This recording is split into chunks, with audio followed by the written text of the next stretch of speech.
You know what? Who's gone through life being on holidays for their whole life? I have.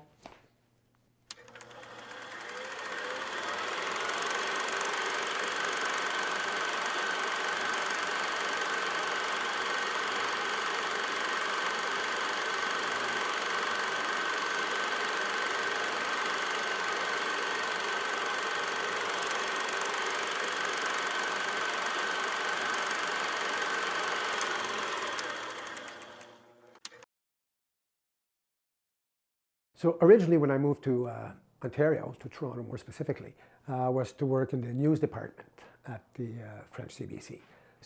And it was getting to the point where I was just too busy on the outside. And then I forfeited my contract, was still working occasionally for them, but started working for numerous other broadcasters, production companies, etc. It was just whatever I could do, I was doing and totally loving it. I grew up on film sets and TV studios with my dad, and then a little later on with my older brother. So I don't know any better. I was born in this business. My father's a cameraman, my brother's a cameraman, I'm a cameraman, and honestly I feel very, very lucky that when I was 12 years old, I knew what I was going to do. I knew I was going to end up doing this. I've never wanted to do anything else. Actually, there was a joke going around at the time that the two Gariepy boys were not born. We were processed and printed. Again, think of, in those days, there was no digital world. Now my son's in the business. We say that he's been digitized and rendered because he's part of the new generation. I don't think it was planned to be a family business, but we all love it. So it's great. Like I've had the chance to work with my son. I actually had the chance to work with my brother and my son on the same shoot, which was unusual and like a highlight of all three of our careers. Being graduated, of course, it ended up that we actually worked on some of the same productions, a lot of the racing stuff. I think he has the same mindset as I do. Very, very hard worker, always wanting to better himself. And I get it from other people that we both work for, that he's just like me. Okay? Because your job is to look there, because that's your world the whole morning, okay? Or afternoon, actually. I'm pretty passionate about what I do, and I try to pass that on to the students. I think the biggest challenge on the teaching side is trying to instill that passion that I have. And one of the ways I try, I think, is by example.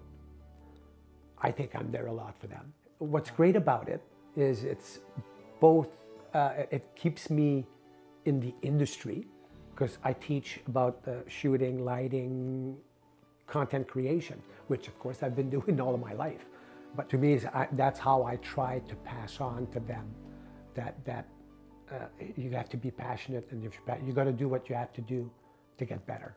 But now it's trying to pass on the little bit I know to the next generation. It's been absolutely awesome. I feel very lucky. I think the best part of my life is whether it was the time as a freelancer, cameraman, and today being an educator, but still being involved with playing around with cameras and lights and that type of stuff, is I've never really worked a day in my life. One thing I hope all my students keep with them is to be passionate and to love what you do, and to not do it just for the money. If you love something and you have a passion for it, you're going to do it well because you have a passion for it. And that's all I hope they remember from me. I know a lot of people say that, but I know in my case it's true. If you offered me $1 million to go back and do something else, I wouldn't take it. You know what? Who's gone through life being on holidays for their whole life? I have.